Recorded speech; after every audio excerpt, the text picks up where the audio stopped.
जय हिंद दोस्तों, स्वागत है आप सभी का आपके अपने YouTube channel science study centre पर। आज की इस वीडियो में हम लोग क्लास 11th का जो ज्योग्राफी का एग्जाम 18 अप्रैल को होने वाला है, उसी के लिए आज हम इस वीडियो में 40 बहुत ही महत्वपूर्ण एमसीक्यू प्रश्न को करने वाले हैं। तो वीडियो पे शुरू से लेकर अंत तक आप लोग बने रहिएगा और चैनल पर पहली बार आए हैं तो चैनल को सब्सक्राइब जरूर कर लें। तो चलिए हम आज का प्रश्न को शुरू करते हैं। और ये देखिए, हमारा पहला क्वेश्चन है कि पृथ्वी का आकार का संबंध निम्नलिखित में से किससे। यहाँ पे 4 ऑप्शन आपको दिया गया है, आपको बताना है कि पृथ्वी का आकार जो संबंध है वो निम्नलिखित में से किससे है।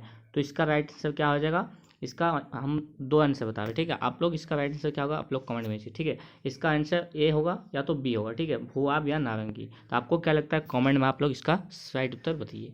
दूसरा प्रश्न है कि भूगोल का उद्देश्य धरातल की प्रादेशिक या क्षेत्रीय भिन्नता का वर्णन एवं व्याख्या करना, यह कथन किसका। ये जो लिखा गया है इतना लंबा चौड़ा, भूगोल का उद्देश्य धरातल की प्रादेशिक या क्षेत्रीय भिन्नता का वर्णन जो है ये व्याख्या करना है, यह कथन किसका है। तो 2 का हमारा ऑप्शन में ख सही हो जाएगा, रिचर्ड हॉडसन का, ठीक है। अगला प्रश्न देखिए क्या है कि निम्नलिखित में से किस विद्वान ने भूगोल यानी ज्योग्राफी शब्द का प्रयोग पहली बार किया था। तो ज्योग्राफी शब्द का जो प्रयोग है वो सबसे पहले इरेटोस्थनीज ने किया था। तो 3 का ऑप्शन नंबर हमारा ग इसका बिल्कुल राइट आंसर हो जाएगा।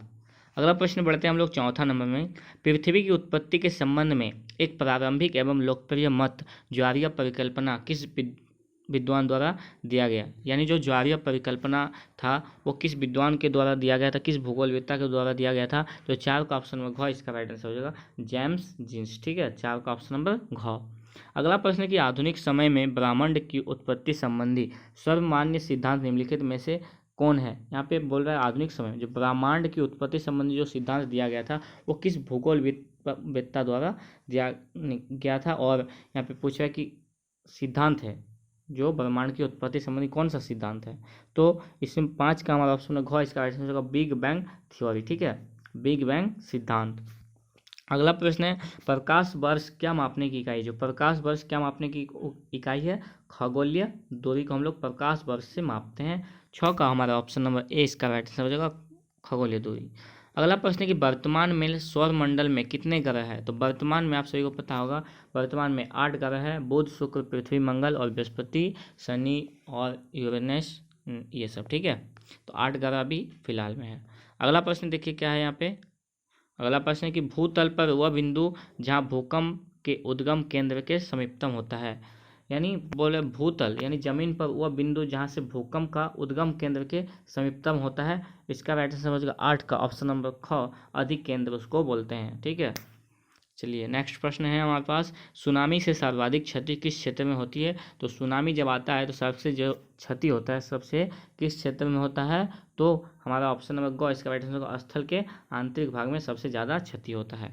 अगला प्रश्न कि भूपृष्ठ में सर्वाधिक मात्रा में कौन सा तत्व पाया जाता है। यहाँ पे क्या बोल रहा है भूपृष्ठ में, ठीक है। आपको वायुमंडल नहीं पूछा, भूपृष्ठ पे पूछ रहा है। तो सबसे ज़्यादा मात्रा में हमारा क्या है, तो ऑक्सीजन है, ठीक है।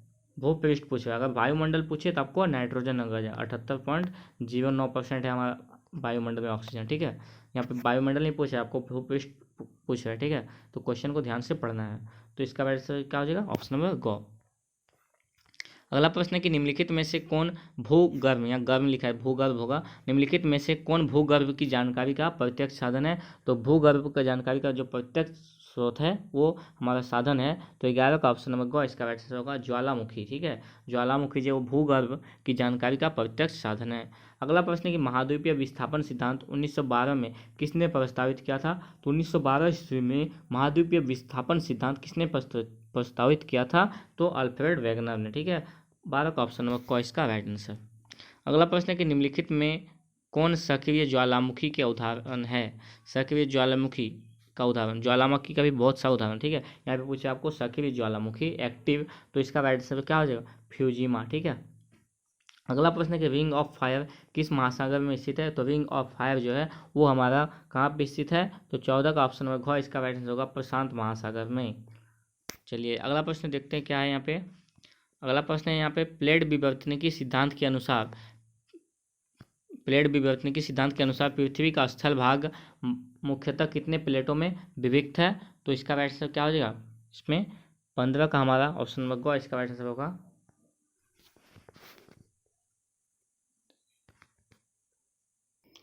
16 नंबर प्रश्न क्या है कि हिमालय पर्वत की उत्पत्ति किस सागर से हुई है? तो हिमालय पर्वत की जो उत्पत्ति है वो टेथिस सागर से हुई है।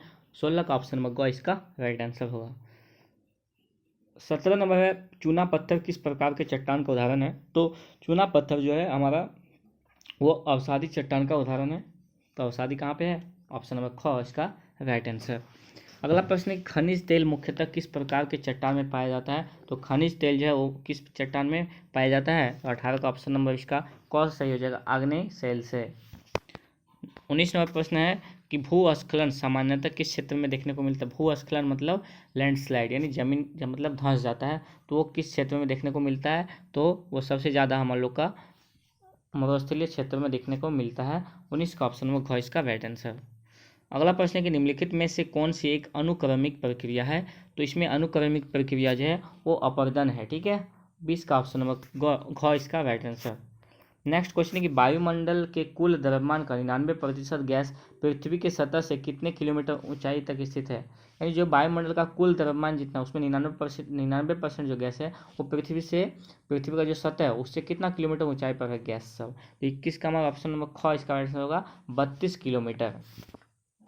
नेक्स्ट क्वेश्चन वायुयान सामान्यतः किस मंडल में गमन करती है? तो वायुयान जो है वो सामान्यतः क्षोभ मंडल में गमन करती है, ठीक है। 22 का ऑप्शन नंबर क इसका राइट आंसर। अगला प्रश्न है यहाँ पे कि क्षोभ मंडल में धरातल से कितनी ऊंचाई पर 1 डिग्री सेंटीग्रेड तापमान का गिरावट आती है? तो वायु क्षोभ मंडल में धरातल से कितनी ऊंचाई पर जब हम लोग 165 मीटर जैसे जैसे ऊपर जाएंगे वैसे हमारा 1 डिग्री सेंटीग्रेड तापमान में गिरावट आता है। तो 165 मीटर इसका राइट आंसर हो जाएगा, ठीक है। 23 का ऑप्शन नंबर ग इसका राइट आंसर। 24 में कि निम्नलिखित में से कौन गैस वायुमंडल में सबसे अधिक मात्रा में मौजूद है? तो पहले क्या था भूपृष्ठ पर, यहाँ पूछा गया वायुमंडल में सबसे ज़्यादा कौन मात्रा में मौजूद है? तो इसका राइट आंसर क्या हो जाएगा? आपको पता है कि नाइट्रोजन हो जाएगा। कितना परसेंट है? 78.09%, यानी 78% हमारा गैस वायुमंडल में सबसे ज़्यादा यही गैस मौजूद है। 25 नंबर की वह वायुमंडलीय परत जो मानव जीवन के लिए सबसे अधिक महत्वपूर्ण है। तो वायुमंडल का जो परत है 3 परत है, क्षोभ मंडल और क्या समताप मंडल और आयन मंडल। तो मनुष्य के लिए बोल रहा है यहाँ पे मानव जीवन के लिए, तो हमारा क्षोभ मंडल इसका राइट आंसर हो जाएगा 25 का ऑप्शन नंबर ख। अगला प्रश्न है कि किस मंडल में सभी मौसमी क्रियाएं घटित होती है? यानी आंधी तूफान वर्षा जल ये सब कौन सा मंडल में होता है? तो ये क्षोभ मंडल में होता है। 26 का ऑप्शन नंबर क इसका राइट आंसर हो जाएगा। अगला प्रश्न है कि किस मंडल में रेडियो तरंगे वापस लौटाती है? तो इसमें जो ऑप्शन नहीं दिया गया है, ठीक है। इसका राइट आंसर होगा आयन मंडल, ठीक है। आयन मंडल से क्या होता है? रेडियो तरंगे वापस लौटती है, तो इसका राइट आंसर होगा आयन मंडल। आप लोग याद रख लीजिएगा, यहाँ पे ऑप्शन में नहीं दिया गया है। अगला प्रश्न है कि वायुमंडल में मौजूद जल वाष्प की वास्तविक मात्रा को क्या कहा जाता है? तो 28 का ऑप्शन में ख इसका राइट आंसर होगा निरपेक्ष आर्द्रता। अगला प्रश्न है कि धूम कोहरा सामान्यतः कहाँ बनता है? तो धूम कोहरा जो है वो हमारा औद्योगिक क्षेत्र में बनता है, क्योंकि वहाँ पे अधिक से अधिक धुआं ये सब मतलब होता है, इसलिए धूम कोहरा जो है हमारा औद्योगिक क्षेत्र में बनता है। 30 नंबर प्रश्न कि इनमें कौन सा बादल सबसे अधिक ऊंचाई पर बनता है? तो सबसे अधिक ऊंचाई पर हमारा पच्छाप बादल बनता है। 30 का ऑप्शन नंबर क इसका बिल्कुल राइट आंसर हो जाएगा। अगला प्रश्न देखिए कि संवहनीय वर्षा मुख्यतः किस क्षेत्र में होती है? तो संवहनीय वर्षा जो है वो मुख्यतः हमारा किस क्षेत्र में होता है? 31 का ऑप्शन होगा इसका राइट आंसर होगा विषुवतीय क्षेत्र में। 32 नंबर की मानव के लिए वायुमंडल का सबसे महत्वपूर्ण घटक निम्नलिखित में से कौन सा है? इसका उत्तर आप लोग कमेंट में बताइए। क्या लगता है आपको, क्या होगा? जलवाष्प होगा या ऑक्सीजन होगा? कमेंट में फटाफट से आप लोग इसका उत्तर को बताइए। चलिए अगला प्रश्न हम 33 नंबर में देखते हैं। निम्नलिखित में से वह प्रक्रिया कौन सी है जिसके द्वारा जल द्रव से गैस में बदल? यहाँ पे जैसे हमारा जल है वो हमारा द्रव ये हमारा जल जो वो द्रव होता है और गैस में बदल जाता है। तो किस में होता है? हमारा वाष्पीकरण में होता है। 33 का ऑप्शन ख इसका राइट आंसर होगा वाष्पीकरण। अगला प्रश्न देखिए क्या है। चक्रवातीय वर्षा सामान्यतः किन क्षेत्रों में अधिक होती है? तो चक्रवातीय वर्षा जो है वो हमारा तटीय क्षेत्रों में अधिक होती है। 34 का ऑप्शन नंबर घ इसका राइट आंसर। 35 में कि भूमध्य सागरीय वर्षा सामान्यतः होती है। तो भूमध्य सागरीय वर्षा सामान्यतः हमारा किसमें होता है?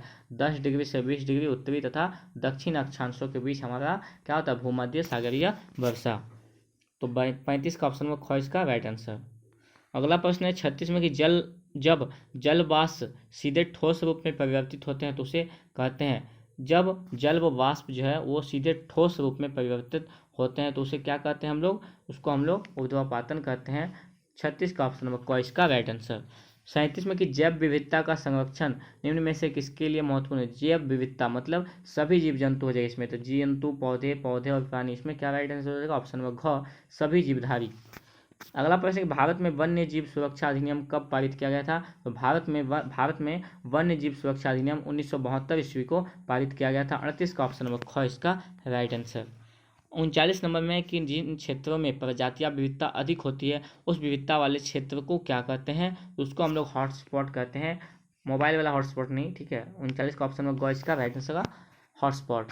अगला है कि रियो डी जेनेरियो पृथ्वी सम्मेलन कब हुआ था। तो रियो डी जेनेरियो पृथ्वी सम्मेलन जो है 1992 ईस्वी को हुआ था। और पूछे कहाँ पे हुआ था, तो 1992 को कहाँ पे हुआ था, ब्राज़ील में हुआ था, ठीक है। इसको भी आप लोग याद रख लीजिएगा। तो आज का वीडियो उम्मीद करते हैं आपको अच्छा लगा होगा। तो अच्छा लगा है तो अपने दोस्तों के साथ भी इसको शेयर करें और वीडियो को लाइक जरूर करें और सब्सक्राइब करना तो नहीं भूलें। सब्सक्राइब करके बेल आइकन को जो है ऑल पे क्लिक कर लीजिए ताकि हम जो भी वीडियो अपलोड करें आपका पास नोटिफिकेशन जाएगा और आप देखिएगा।